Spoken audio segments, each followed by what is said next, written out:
유신 정권 때 우리들은 그분을 기억을 합니다. 오적이라는 시를 써가지고 나중에 반체제 인사로 대표적인 인물로 꼽혔었고 어려움을 겪었던 어떤 한 시인에 대한 이야기를 합니다. 그 오적이라는 것은 그 시대를 망치는 대표적인 그 사회 부류들, 그 계층들을 이야기하는 것이었습니다. 그러다 보니까 그 이후에 유신 정권이 끝나고 이제 민주 정권이 들어선 이후에도 오적이란 말은 어떤 공동체라든지 어떤 집단을 망하게 하는 대표적인 그 요소들을 비유로 할 때 많이 이 오적이라는 표현이 사용되어지곤 합니다. 얼마 전에도 이 기독교계에서 이 오적이라는 말이 한번 등장을 해서 이슈가 되어졌었습니다.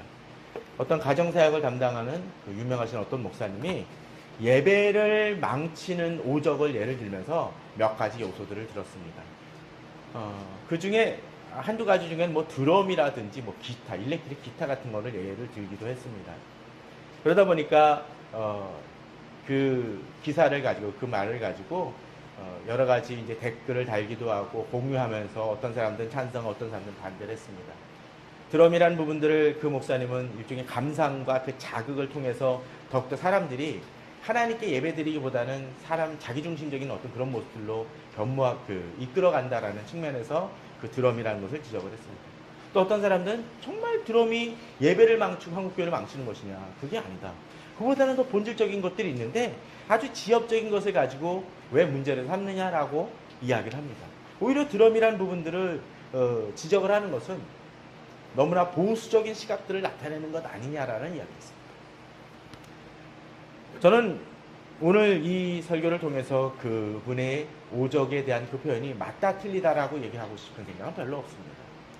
단지 그분이 문제지기했던 예배를 망치고 예배를 망가뜨리게 하는 그 오적이라는 그 표현처럼 어쩌면 우리 주변에도 지금 우리 시대에도 예배를 망치는 많은 요소들이 실제로 있다라는 것이죠.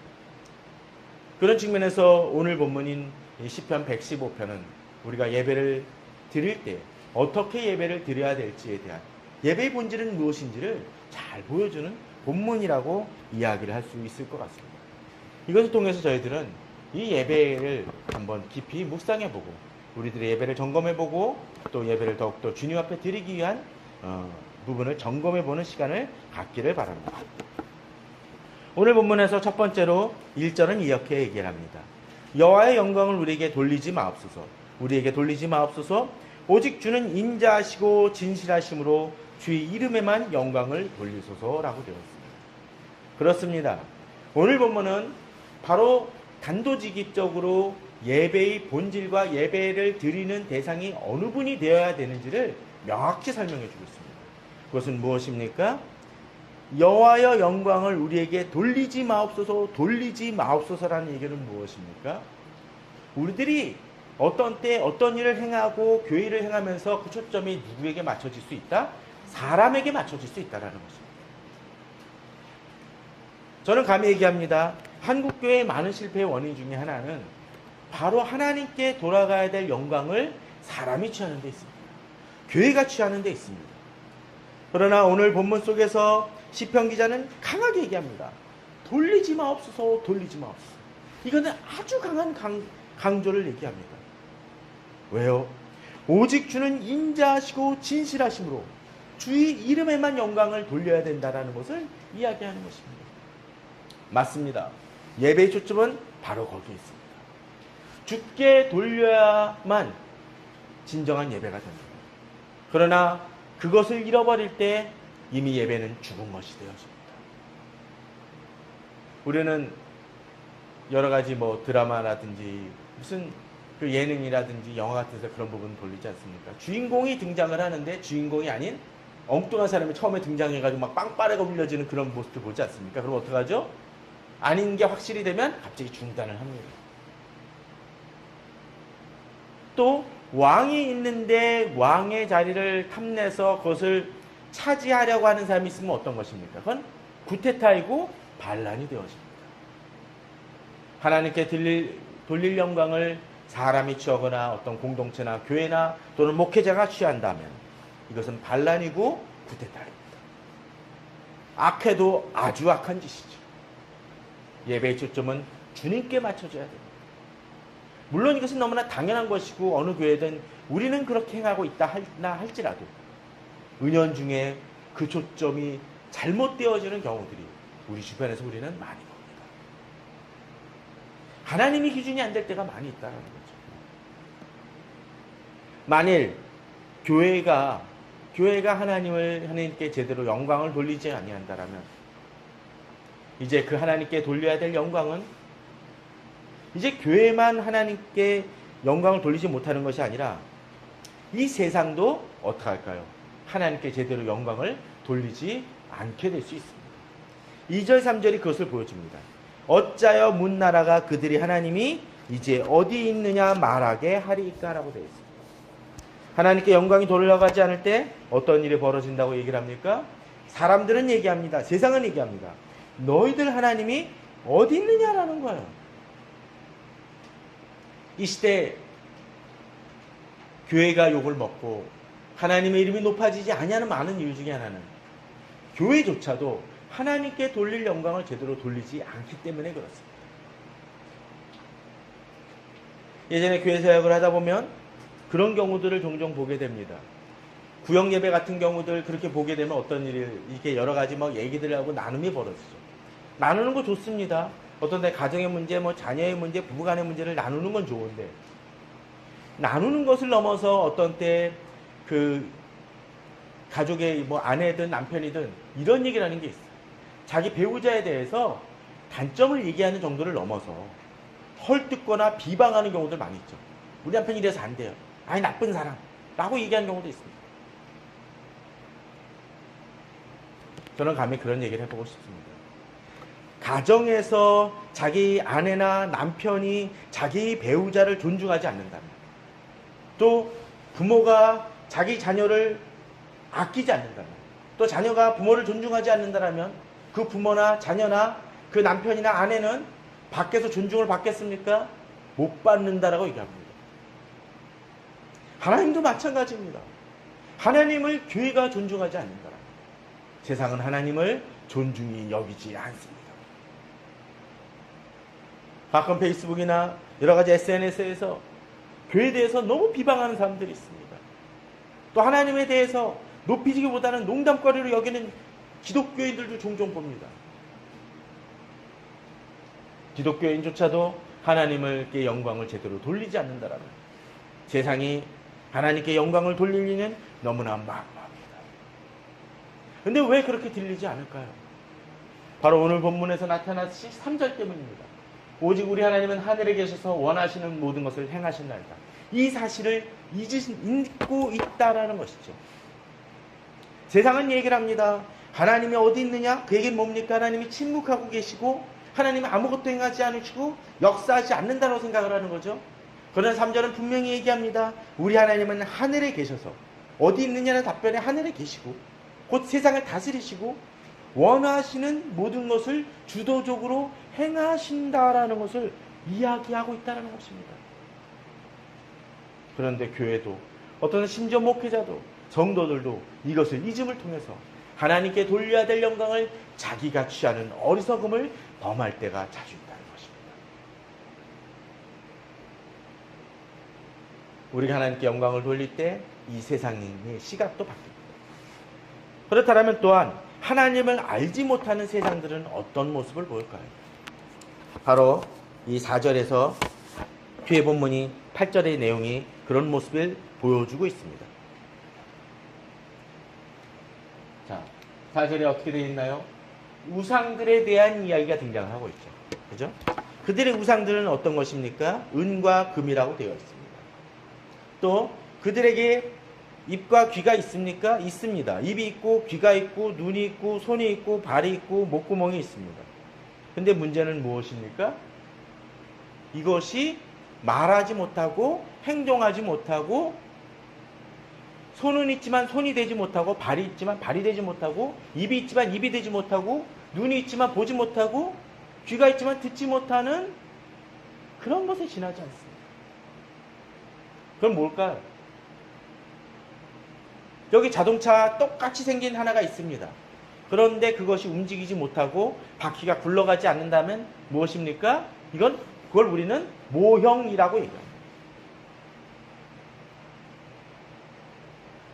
저도 가끔 가다 보면 이렇게 자동차 모형 같은 거 좋아하는데, 이걸 이제 피규어라고 그러나요? 이렇게 모형을 만든 것 중에, 프라모델이라고 만든 것 중에 있어도 별로 갖고 싶지 않은 게 있어요.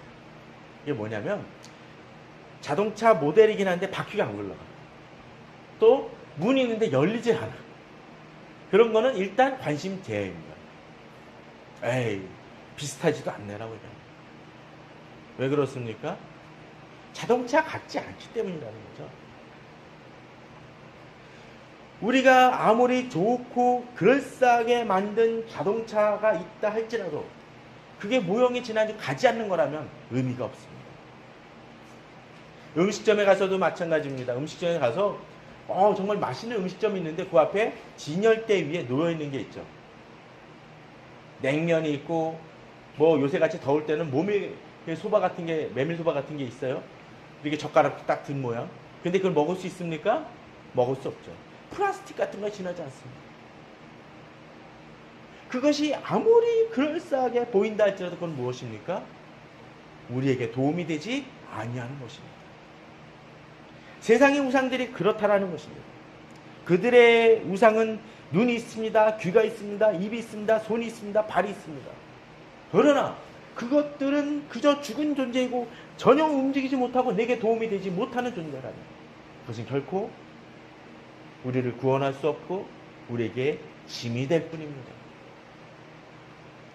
비록 그것이 재료는 은과 금일지 모릅니다. 차라리 금은방에 가서 팔아버리는 게 낫지. 그건 실제로 의미 없는 것입니다. 또한 본문은 얘기를 합니다. 이것이 누구에게서 창조된 것이라고요? 바로 사람이 손으로 만든 것이라고 4절에서는 이야기합니다. 의미 없는 것이라는 것입니다. 사람이 만들어 놓고 거기에 섬긴다는 그런 어리석은 모습. 그러나 하나님은 어떤 분이십니까? 하나님이 우리를 만드시고 지키시는 분이십니다. 제가 좋아하는 그 다니엘서의 그 말씀. 4장에서 전개되는 그 말씀은 어떤 것입니까?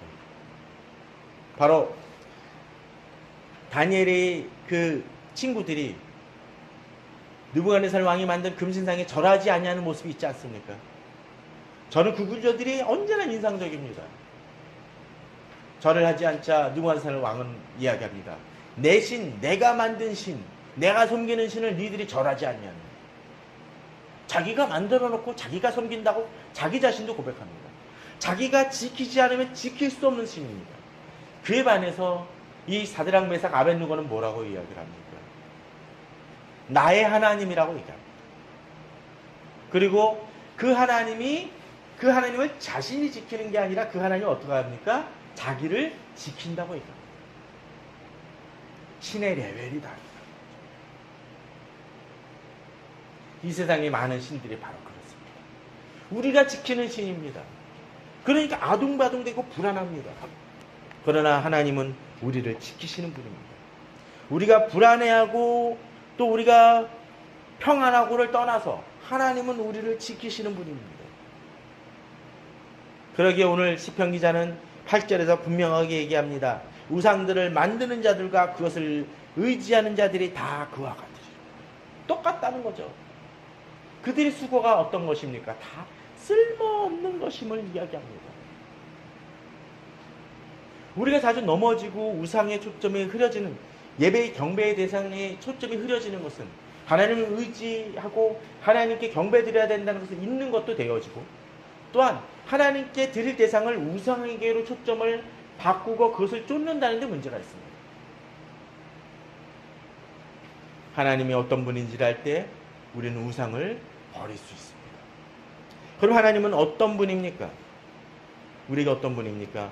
본문은 이야기를 합니다. 9절에서 11절입니다. 자, 시편은 글자 그대로 시편입니다.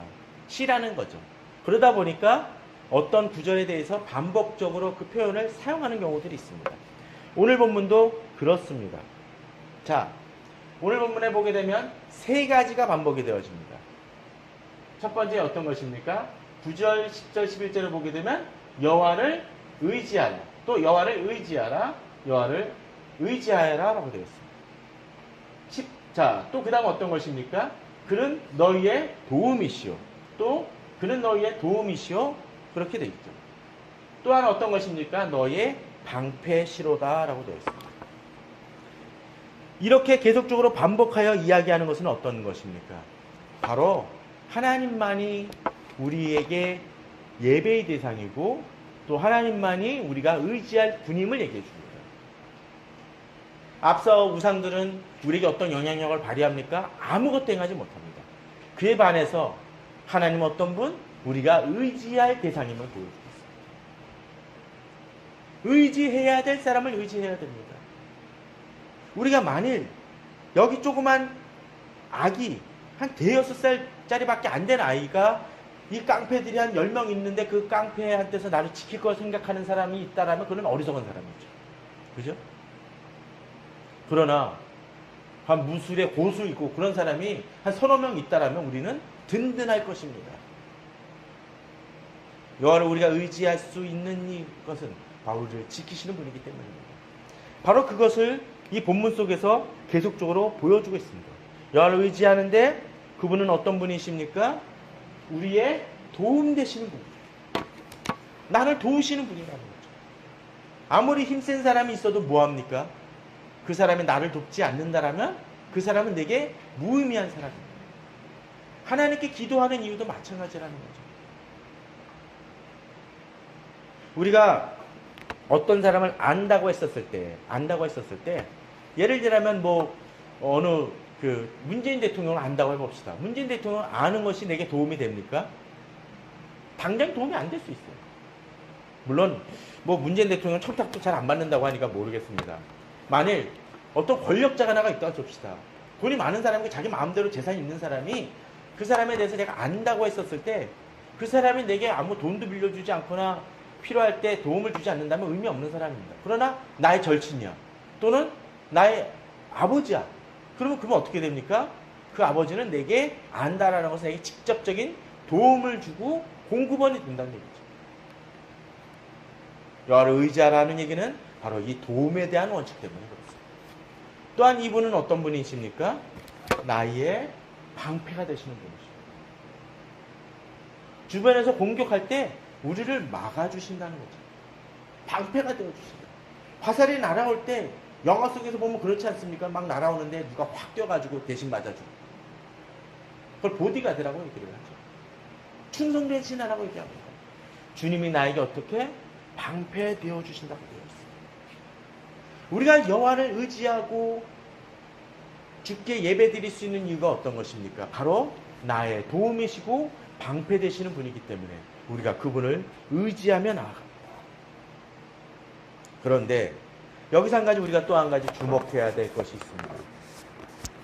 어떤 것입니까? 자, 오늘 본문을 보게 되면 좀 재미난 표현들이 등장을 합니다. 자, 9절, 10절, 11절 잘 보십시오. 호칭들을 한번 보십시오. 이스라엘아, 그죠? 그 다음에 여기는 뭐라고 되어 있습니까? 아론의 집이라고 되어 있고 11절에 여호와를 경외하는 자라고 되어 있습니다. 또 12절도 보게 되면 여기서 우리를 생각하신다고 되어 있고 또 쭉 내려가서 이 여러 가지 이제 본문들이 표현들이 등장하는데 그 앞절이죠. 앞절에서도 이제 여호와를 경외한다는 표현이 등장을 하는데 자 여기서 제가 얘기하고 싶은 것은 바로 그것입니다. 이스라엘 아론의 집 여호와를 경외하는 집 속에서 등장하는 표현이 뭐가 있을까요? 이것이 의미하는 것이 어떤 것입니까? 여기 12절도 보십시오. 아론의 이스라엘 집에도 복을 주시고 아론의 집에도 복을 주신다고 되어 있어요. 복복복이라는 얘기가 계속 등장을 합니다. 그런데 이분이 하나님이 우리에게 복을 주시는데 그 호칭이 바로 하나님과 우리 사이의 관계를 보여줍니다. 자, 이스라엘은 어떤 것입니까? 바로 아브라함의 자손이라는 얘기고 야곱의 후손이라는 얘기고 이삭의 후손이라는 얘기입니다. 그건 무엇입니까? 믿음의 자손들이라는 것을 통해서 특별한 하나님이 보호하시는 백성들이라는 것을 보여줍니다. 그렇기 때문에 이스라엘은 어떻게 합니까? 하나님을 의지할 수 있는 것입니다. 만일 암몬이라든가 모압이라든가 다른 족속이면 어떡할까요? 이들에게 있어서는 하나님과의 관계가 없습니다. 그러니까 이들이 하나님을 의지할 거리가 안 되죠. 두 번째로 아론의 집이 왜 하필 아론의 집일까요? 아론은 레위 지파입니다. 특별히 어떤 사람들입니까? 대제사장의 그 가정이 집안이 되어집니다. 계보가 되어집니다. 이것은 어떤 것을 얘기합니까? 하나님 앞에 지성소로 나아갈 수 있는 유일한 계층입니다. 자, 그렇다면 여기서 아론의 집만 살리는 걸까요? 아닙니다. 이것이 특별히 신약에서는 어떤 의미입니까? 자, 최근에 제가 원피플이라는 책을 한번 본 적이 있습니다. 존 스토트 목사님의 책인데 이분이 번역서로는 목회자와 평신도라는 이름으로 번역이 되어졌습니다. 근데 원서는 원피플인데 번역서는 목회자와 평신도예요. 그걸 보면서 이중적이다라는 생각이 좀 들었습니다. 사실 이 책은 이야기하는 것이 우리가 목회자를 레위인처럼 여기는 그 사람들이 있는데 그게 아니라는 거죠. 왜? 많은 제사장서를 통해서 누구나 하나님 앞에 어떻게 합니까? 직접적으로 나아갈 수 있죠. 레위인이나 무슨 바로 아론을 통해서 나가는 게 아닙니다. 누구나 다 기도할 수 있고 그 기도의 응답을 목회자가 아니라 목사가 아니라 하나님을 통해서 받을 수 있다는 것이죠. 바로 그것을 보여주기 위해 그 책은 쓰여진 것입니다. 그래서 원피플이라는 말을 원서는 쓰고 있고 또 번역서는 목회자와 평신도라고 얘기했지만 이 두 가지가 다른 의미가 아니라는 것을 원서와 번역서는 그 제목을 보여주는 것 같아요. 그래서 참 제목을 잘 졌다라는 생각을 했습니다.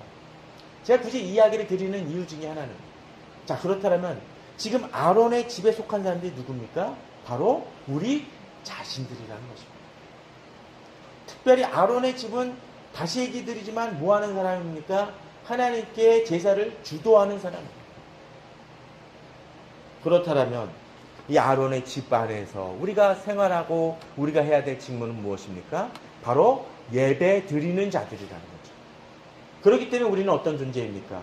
우리가 예배 드릴 때 하나님은 우리가 의지할 대상이고 우리의 도움 되시는 분이고 우리의 방패 되시는 분이라는 것입니다. 그러기에 우리는 바로 우리가 아론의 집안이라는 것을 깨닫고 믿음으로 더욱더 담대히 주 앞에 기도하며 믿음으로 나아갑니다. 제가 여기서 설교는 하고 있지만 제가 잘나서 그러는 게 아닙니다. 성도님들이 더욱더 잘 예배드릴수록 돕는 역할에 지나지 아니하고 여러분들이 우리 성도님들이 더욱더 은사를 잘 발휘할 수 있도록 구비시켜주는 역할을 할 뿐이지 제가 더 나은 존재는 결코 아닙니다. 그런데 이렇게 아론의 집안이면서도 한 가지 초점을 잃어버릴 수가 있습니다. 오늘 본문은 바로 그것을 보여줍니다. 어떤 것입니까? 여호와를 경외하는 자들이라는 거죠. 아론의 집안이면 뭐합니까?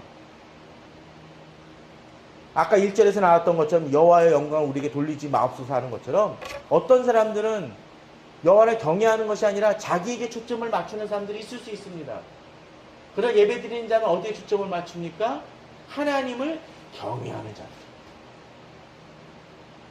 하나님을 경외할 때 하나님은 우리의 도움이 되시는 분이십니다.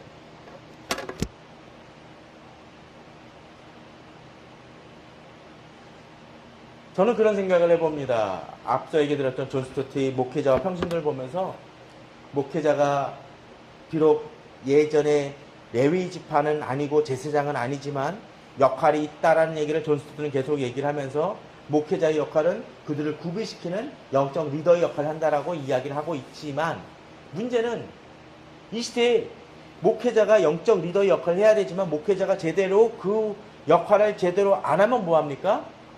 그것은 그에게 맡겨진 책무를 제대로 못함을 통해서 목회자는 지위 자체가 의미 없는 것이 되어버릴 수 있다는 거예요.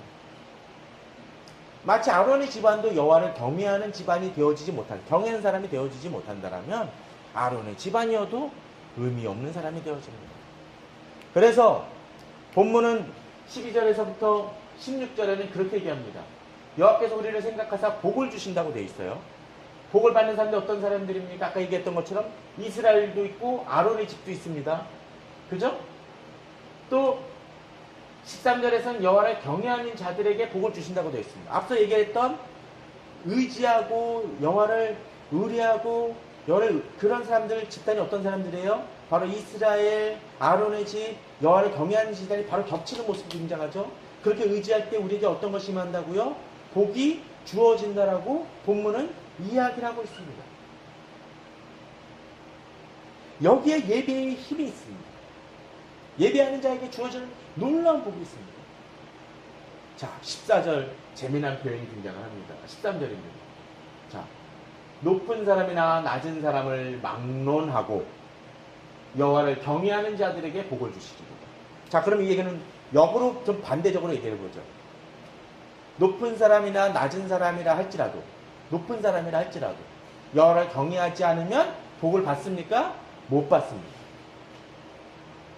세상은 어느 사람에게 상을 줄 때 그 사람의 지위라든가 가진 것이라든가 그걸 통해서 그 사람을 존중해주고 높일 수 있습니다. 평가받을 수 있죠. 교회도 그럴 수 있어요. 눈에 띄는 사람한테 더 칭찬해주고 격려해주고 이렇게 집사님 헌신하십니까? 권사님 이렇게 정말 주의 일을 열심히 하시는군요 라고 이야기할 수 있을지 모르지만 하나님의 기준은 어떻습니까? 그 마음속에 여호와를 경외함이 없으면 그 사람에게 복을 주십니까? 안 준다라는 거예요. 우리는 그러기에 세상의 기준을 벗어날 수 있어야 됩니다. 세상의 가치와 세상의 시각을 넘어설 수 있어야 됩니다. 여기서 계속 얘기하는 복을 생각해 보십시오. 바로 우리를 생각하사 복을 주시는데 이스라엘 집, 아론의 집, 여호와를 경외하는 자에게 복을 주신다는 것입니다. 그러기에 우리가 예배 드릴 때 진정으로 이 예배를 통해서 우리에게 복 주시는 하나님을 의지하고 나아가야 됩니다. 우리 중심을 드려야 될 이유가 바로 거기 있습니다. 그럴 때 어떤 일이 벌어집니까? 14절입니다. 여호와께서 너희를 곧 너희와 또 어떻게 해요? 너희의 자손을 더 번창하게 하시기를 원합니다. 여호와를 경외하는 그 마음이 계속적으로 가족들 속에서 이어져 나갈 때 그 가족은 복을 받습니다. 어떤 때 세상은 그 가족을 인정해 주지 못하고 금수저 흑수저로 구분할지 모르지만 하나님은 그 가정에 복을 주십니다.